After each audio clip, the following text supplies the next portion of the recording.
This is chapter 5, in which Rabbit has a busy day, and we learn what Christopher Robin does in the mornings. It was going to be one of Rabbit's busy days. As soon as he woke up, he felt important, as if everything depended upon him. It was just the day for organizing something, or for writing a notice signed Rabbit, or for seeing what everybody else thought about it.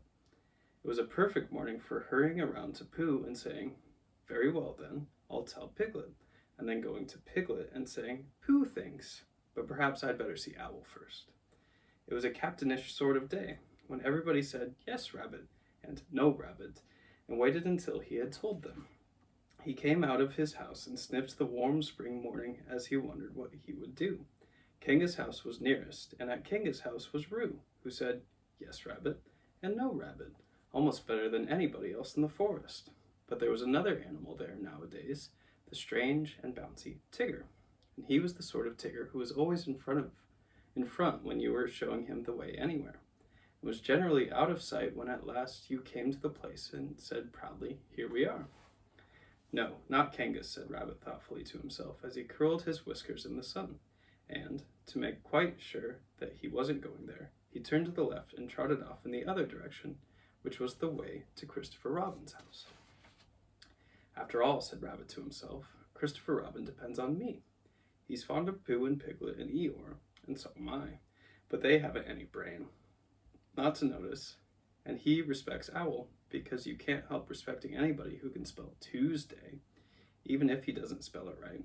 But spelling isn't everything. There are days when spelling Tuesday simply doesn't count, and Kanga is too busy looking after Roo, and Roo is too young, and Tigger is too bouncy to be any help, so there's really nobody but me when you come to look at it. I'll go and see if there's anything he wants doing, and then I'll do it for him. It's just the day for doing things." He trotted along happily, and by he crossed the stream and came to the place where his friends and relations lived.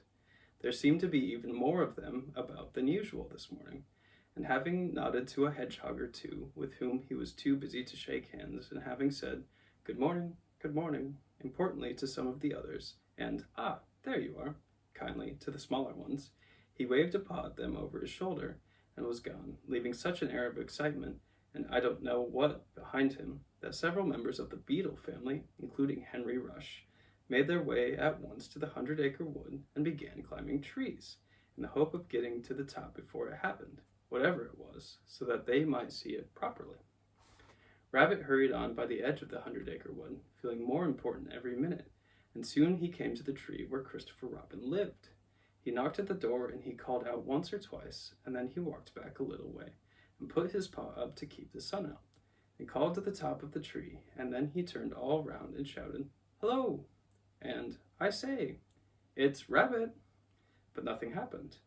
Then he stopped and listened, and everything stopped and listened with him, and the forest was very lone and still and peaceful in the sunshine, until suddenly, 100 miles above him, a lark began to sing. "Bother," said Rabbit, "he's gone out." He went back to the green front door just to make sure, and he was turning away, feeling that his morning had got all spoilt, when he saw a piece of paper on the ground, and there was a pin in it, as if it had fallen off the door. "Ha!" said Rabbit, feeling quite happy again. "Another notice." This is what it said: "Gone out, Baxon, busy, Baxon. C.R." "Ha!" said Rabbit again. "I must tell the others," and he hurried off importantly. The nearest house was Owl's, and to Owl's house in the 100-acre wood he made his way. It came to Owl's door, and he knocked and he rang, and he rang and he knocked, and at last Owl's head came out and said, "Go away, I'm thinking." "Oh, it's you," which was how he always began. "Owl," said Rabbit shortly, "you and I have brains, the others have fluff. If there is any thinking to be done in this forest, and when I say thinking, I mean thinking, you and I must do it." "Yes," said Owl, "I was." "Read that." Owl took Christopher Robin's notice from Rabbit and looked at it nervously. He could spell his own name, W-O-L, and he could spell Tuesday so that you knew it wasn't Wednesday, and he could read quite comfortably when you weren't looking over his shoulder and saying, "Well," all the time, and he could... "Well," said Rabbit. "Yes," said Owl, looking wise and thoughtful. "I see what you mean. Undoubtedly." "Well?" "Exactly," said Owl. Precisely. And he added after a little thought, if you had not come to me, I should have come to you. Why? Asked Rabbit. For that very reason, said Owl, hoping that something helpful would happen soon. Yesterday morning, said Rabbit solemnly, I went to see Christopher Robin. He was out. Pinned on his door was a notice. The same notice? A different one, but the meaning was the same. It's very odd. Amazing, said Owl, looking at the notice again, and getting, just for a moment, a curious sort of feeling that something had happened to Christopher Robin's back. What did you do? Nothing. The best thing, said Owl wisely. Well, said Rabbit again, as Owl knew he was going to. Exactly, said Owl. For a little while he couldn't think of anything more, and then all of a sudden he had an idea. Tell me, Rabbit, he said, the exact words of the first notice. This is very important. Everything depends on this. The exact words of the first notice. It was just the same as that one, really. Owl looked at him and wondered whether to push him off the tree, but, feeling that he could always do it afterwards, he tried once more to find out what they were talking about. The exact words, please, he said, as if Rabbit hadn't spoken. It just said, gone out, Baxon. Same as this, only this says, busy Baxon, too. Owl gave a great sigh of relief. Ah, said Owl, now we know where we are. Yes, but where's Christopher Robin? Said Rabbit. That's the point. Owl looked at the notice again. To one of his education, the reading of it was easy. Gone out, back, son. Busy, back, son. Just the sort of thing you'd expect to see on a notice. It is quite clear what has happened, my dear Rabbit, he said. Christopher Robin has gone out somewhere with Baxon. He and Baxon are busy together. Have you seen a Baxon anywhere about the forest lately? I don't know, said Rabbit. That's what I came to ask you. What are they like? Well, said Owl, the spotted or herbaceous Baxon is just a... At least, he said, it's really more of a... Of course, he said, it depends on the... Well, said Owl, the fact is, he said, I don't know what they're like, said Owl frankly. Thank you, said Rabbit, and he hurried off to see Pooh. Before he had gone very far, he heard a noise, so he stopped and listened. This was the noise. Noise by Pooh. Oh, the butterflies are flying, now the winter days are dying, and the primroses are trying to be seen. And the turtle doves are cooing, and the woods are up and dewing, for the violets are bluing in the green. Oh, the honey bees are gumming on their little wings and humming, that the summer which is coming will be fun. And the cows are almost cooing, and the turtle doves are mooing, which is why a Pooh is pooing in the sun. For the spring is really springing, you can see a skylark singing, and the bluebells which are ringing can be heard. And the cuckoo isn't cooing, but he's cucking and he's oohing, and a Pooh is simply pooing like a bird. Hello, Pooh, said Rabbit. Hello, Rabbit, said Pooh dreamily. Did you make that song up? Well, I sort of made it up, said Pooh. It isn't brain, he went on humbly, because you know why, Rabbit, but it comes to me sometimes. Ah, said Rabbit, who never let things come to him, but always went and fetched them. Well, the point is, have you seen a spotted or herbaceous Baxon in the forest at all? No, said Pooh, not a... No, said Pooh, I saw a tigger just now. That's no good. No, said Pooh, I thought it wasn't. Have you seen Piglet? Yes, said Pooh. I suppose that isn't any good either, he asked meekly. Well, it depends if he saw something. He saw me, said Pooh. Rabbit sat down on the ground next to Pooh, and feeling much less important like that, stood up again. What it all comes to is this, he said. What does Christopher Robin do in the morning nowadays? What sort of thing? Well, can you tell me anything you've seen him do in the morning these last few days? Yes, said Pooh. We had breakfast together yesterday, by the pine trees. I'd made up a little basket, just a little fair-sized basket. An ordinary biggish sort of basket, full of... Yes, yes, said Rabbit, but I mean later than that. Have you seen him between 11 and 12? Well, said Pooh, at 11 o'clock. At 11 o'clock? Well, at 11 o'clock, you see, I generally get home about then, because I have one or two things to do. 11:15, then.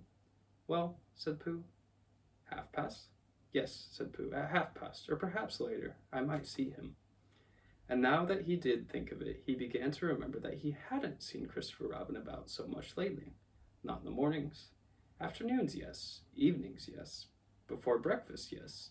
Just after breakfast, yes. And then perhaps, see you again, Pooh, and off he'd go. That's just it, said Rabbit. Where? Perhaps he's looking for something. What? Asked Rabbit. That's just what I was going to say, said Pooh, and then he added, perhaps he's looking for a spotted or herbaceous baxen? Yes, said Pooh, one of those, in case it isn't. Rabbit looked at him severely. I don't think you're helping, he said. No, said Pooh. I do try, he added humbly. Rabbit thanked him for trying, and said that he would now go and see Eeyore, and Pooh could walk with him if he liked. But Pooh, who felt another verse of his song coming on him, said he would wait for Piglet. Goodbye, Rabbit. So Rabbit went off. But as it happened, it was Rabbit who saw Piglet first. Piglet had got up early that morning to pick himself a bunch of violets, and when he had picked them and put them in a pot in the middle of his house, it suddenly came over him that nobody had ever picked Eeyore a bunch of violets. And the more he thought of this, the more he thought how sad it was to be an animal who had never had a bunch of violets picked for him. So he hurried out again, saying to himself, Eeyore, violets, and then violets, Eeyore, in case he forgot, because it was the sort of day, and he picked a large bunch and trotted along smelling them and feeling very happy until he came to the place where Eeyore was. Oh, Eeyore, began Piglet a little nervously, because Eeyore was busy. Eeyore put out a paw and waved him away. Tomorrow, said Eeyore, or the next day. Piglet came a little closer to see what it was. Eeyore had 3 sticks on the ground and was looking at them. 2 of the sticks were touching at one end, but not at the other, and the 3rd stick was laid across them. Piglet thought that perhaps it was a trap of some kind. Oh, Eeyore, he began again. Is that little Piglet? Said Eeyore, still looking hard at his sticks. Yes, Eeyore, and I... Do you know what this is?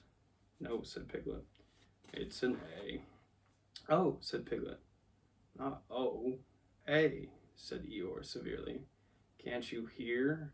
Or do you think you have more education than Christopher Robin? Yes, said Piglet. No, said Piglet very quickly, and he came closer still. Christopher Robin said it was an A, and an A it is, until somebody treads on me, Eeyore added sternly. Piglet jumped backwards hurriedly and smelt at his violets. Do you know what the A means, little Piglet? No, Eeyore, I don't. It means learning. It means education. It means all the things that you and Pooh haven't got. That's what A means. Oh, said Piglet again. Does it? He explained quickly.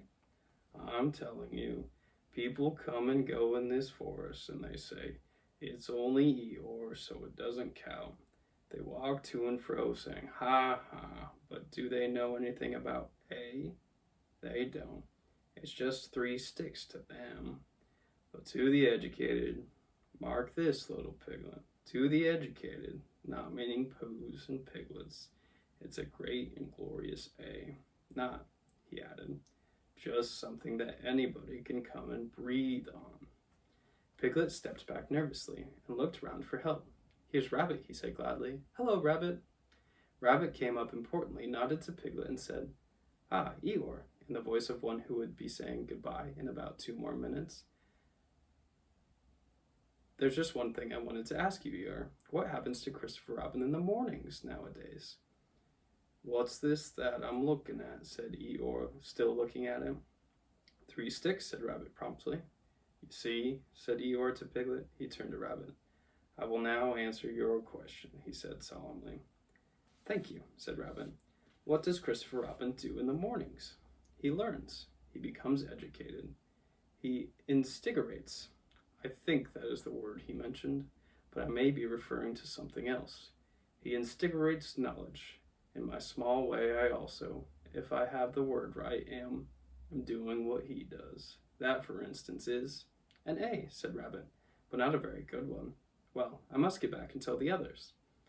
Eeyore looked at his sticks, and then he looked at Piglet. What did Rabbit say it was, he asked. An A, said Piglet. Did you tell him? No, Eeyore, I didn't. I expect he just knew. He knew?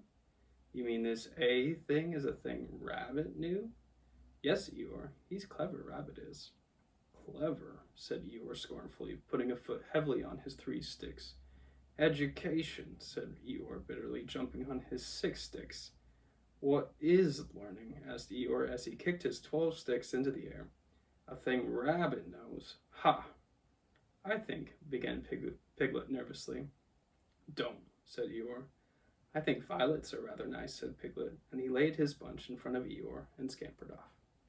Next morning, the notice on Christopher Robin's door said, "Gone out, back soon," which is why all the animals in the forest, except of course the spotted and herbaceous Baxon, now know what Christopher Robin does in the morning.